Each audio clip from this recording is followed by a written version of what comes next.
You ever wonder how a piece of wisdom, something thousands of years old, can speak to us today?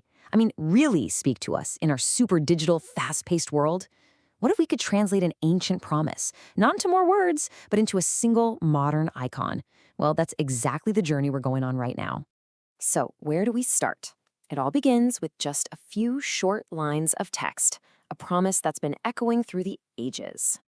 Okay, so the promise kicks off with this really clear, almost radical instruction. Trust in the Lord with all your heart and lean not on your own understanding.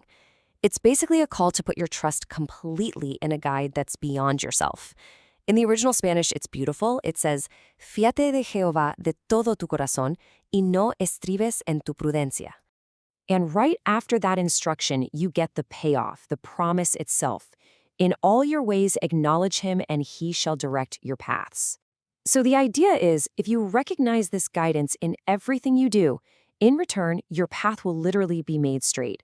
The Spanish for this part is just as powerful. Reconócelo en todos tus caminos, y él enderezará tus veredas. But to really get what this promise is all about, we first have to unpack the core conflict it presents. It's this tension that is just as real today as it was thousands of years ago. And it really boils down to this one central dilemma. On one side, you've got total trust, that idea of surrendering to an external guide.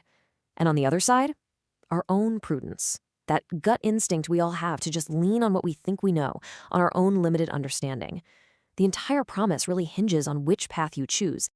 Now, that key word in the promise, to direct, comes from the Spanish enderezar, and this is such a powerful verb. It doesn't just mean to point the way. It means to make something straight that was crooked, to completely correct a course, to bring a chaotic path into perfect, beautiful order. So that got us thinking. Here's the challenge we set for ourselves.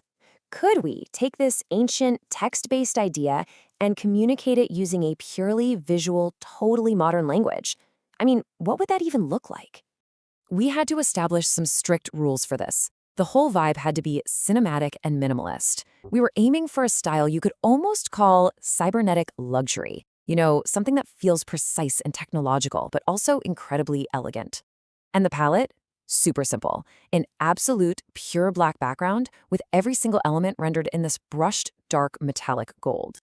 All right, so now let's actually build the symbol itself. We're calling it the guided path. What's so cool here is that every single element we're about to add is a direct visual translation of a concept from that original proverb. It all starts with these two parallel lines. These represent the caminos, the ways, the paths we walk in life. They form this corridor, see?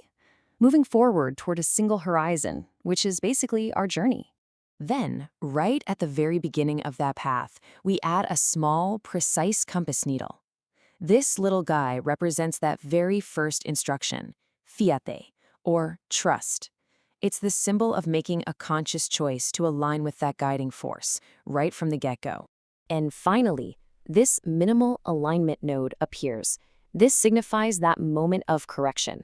This is the visual for the promise itself, él enderezará, or he shall direct. It's that point of intervention where a maybe winding, crooked path is made perfectly straight and true. The eternal guide.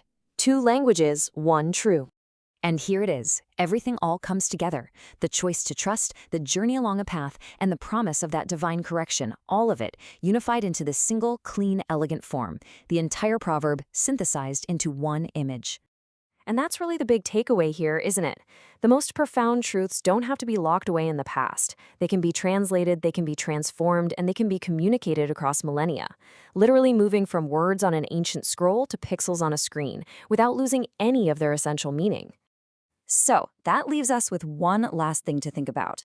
In a world that is just saturated with information and noise, is it possible that our deepest, most timeless ideas can find an even more powerful voice? Not in more words, but in the silent clarity of a symbol?